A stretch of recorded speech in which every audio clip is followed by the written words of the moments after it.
할렐루야, 오늘도 우리에게 새날을 주신 하나님을 찬양합니다. 저는 인천 온누리교회를 섬기고 있는 김승수 목사입니다. 우리가 아무리 부족하고 연약하여도 언제나 소망이 있는 까닭은 우리 주님께서 항상 우리의 편이 되어주시고 그 어떤 문제 가운데에서도 우리를 건져내 주시기 때문입니다.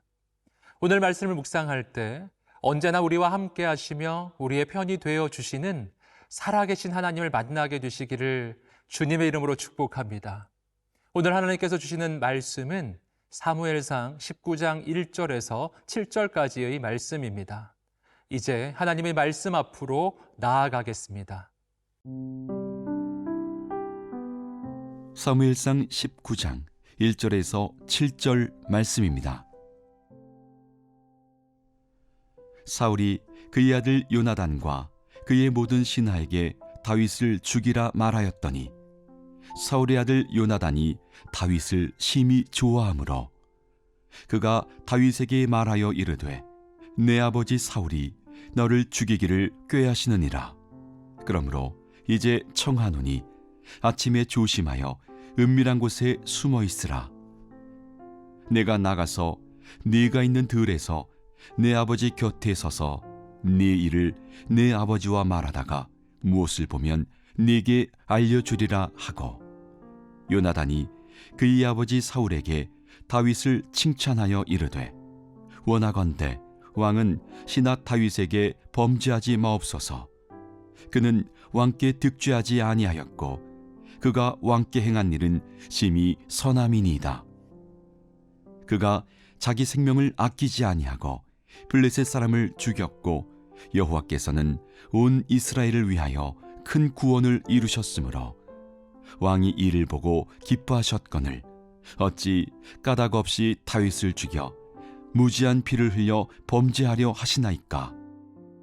사울이 요나단의 말을 듣고 맹세하되 여호와께서 살아계심을 두고 맹세하거니와 그가 죽임을 당하지 아니하리라.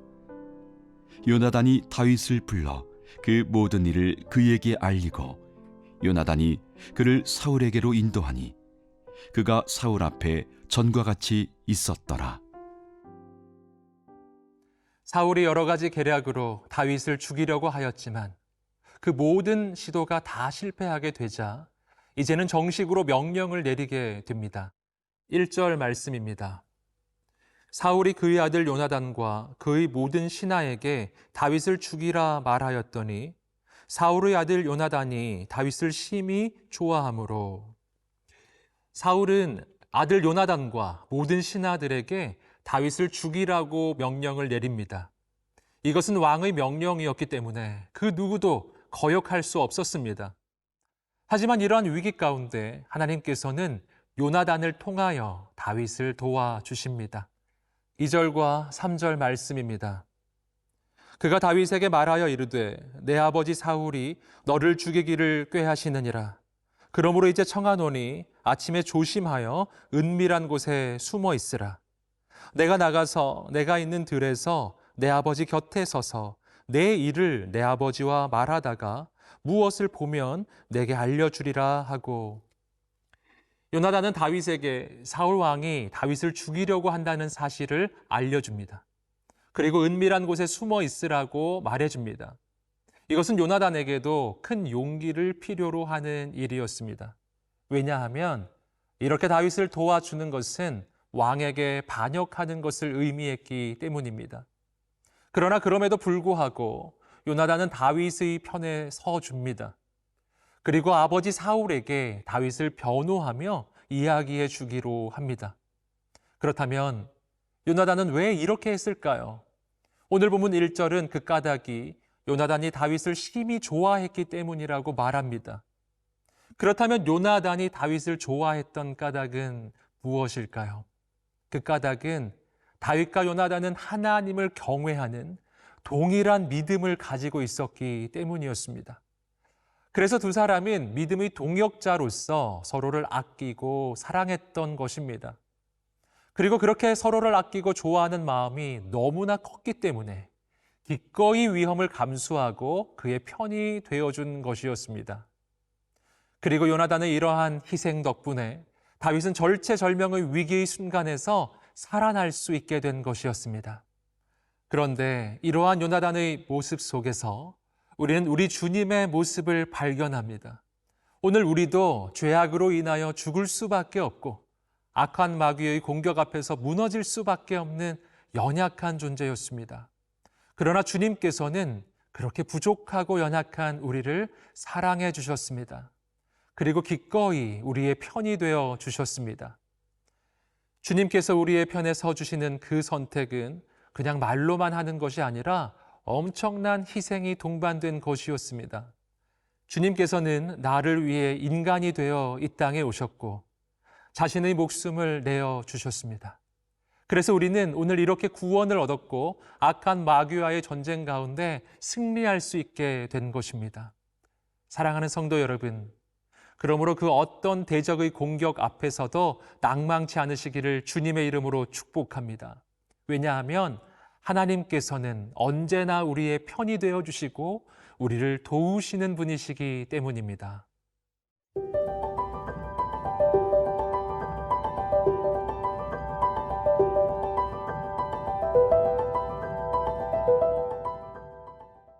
이제 요나단이 아버지 사울에게 다윗에 대하여 변호하기 시작합니다. 4절과 5절 말씀입니다. 요나단이 그의 아버지 사울에게 다윗을 칭찬하여 이르되 원하건대 왕은 신하 다윗에게 범죄하지 마옵소서. 그는 왕께 득죄하지 아니하였고 그가 왕께 행한 일은 심히 선함이니이다. 그가 자기 생명을 아끼지 아니하고 블레셋 사람을 죽였고 여호와께서는 온 이스라엘을 위하여 큰 구원을 이루셨으므로 왕이 이를 보고 기뻐하셨거늘 어찌 까닭 없이 다윗을 죽여 무죄한 피를 흘려 범죄하려 하시나이까. 요나단은 사울에게 다윗을 죽이는 것은 범죄하는 것임을 말해줍니다. 왜 그렇습니까? 첫째로 다윗은 사울 왕에게 잘못을 범하지 않았고 오히려 블레셋의 침략에서 이스라엘을 구하는데 큰 공을 세운 사람이기 때문이었습니다. 둘째는 그렇기 때문에 다윗을 죽이는 것은 아무런 이유 없이 사람을 죽이는 살인죄가 되기 때문이라는 것이었습니다. 여기서 요나단의 말 가운데 우리는 우리 삶에 있어서 올바른 선택을 하기 위한 중요한 기준 한 가지를 발견합니다. 그것은 하나님 보시기에 어떠한가입니다. 요나단의 말 가운데 반복된 한 가지 표현이 있습니다. 그것은 범죄하지 말라는 것이었습니다. 여기서 범죄란 실정법을 가리키는 것이 아니라 하나님 앞에서의 범죄를 말하는 것이었습니다. 즉 요나단은 사울 왕에게 왕의 권세보다 더 큰 권세인 하나님을 기억하고 그 하나님 앞에 범죄하지 말 것을 이야기했던 것입니다. 사랑하는 성도 여러분, 오늘 우리가 삶의 그 어떤 순간에도 잊어버리지 않아야 하는 기준이 바로 이 기준입니다. 그것은 내가 보기에 무엇이 더 이익이 되는가가 아니라 하나님 보시기에 어떠한가입니다. 내가 보기에 아무리 좋아 보여도 이것이 하나님 보시기에 악한 것이라면 결코 그 길을 가서는 안 됩니다. 그 길은 지금은 좋아 보여도 결국 망하는 길이 되기 때문입니다. 오늘 우리가 언제나 하나님 보시기에 좋은 선택을 하게 되기를 주님의 이름으로 축복합니다. 6절 말씀입니다. 사울이 요나단의 말을 듣고 맹세하되 여호와께서 살아계심을 두고 맹세하거니와 그가 죽임을 당하지 아니하리라. 놀랍게도 요나단의 이야기를 듣고 사울은 다윗을 죽이지 않겠다고 말합니다. 요나단이 하나님의 편에 서서 하나님의 메시지를 전할 때 사울의 마음도 움직였던 것입니다. 그리고 무고한 생명이 죽지 않고 살게 됩니다.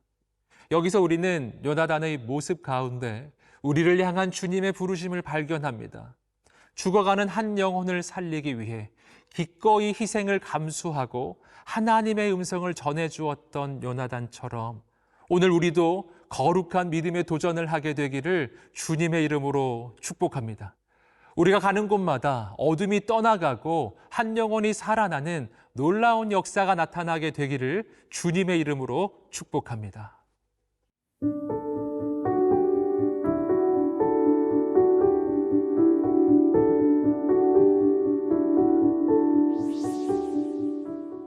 사랑하는 주님, 우리가 죽을 수밖에 없는 죄인이었을 때 부족한 우리의 편이 되어주시고 자신을 내어주신 주님을 찬양합니다. 주님의 크신 구원을 받은 자로서 이제는 오직 하나님 보시기에 바른 길을 걷게 하시며 한 영혼을 구원하기 위해 자신을 들여 헌신하는 거룩한 인생이 되게 하소서. 감사하며 예수님의 이름으로 기도드립니다. 아멘.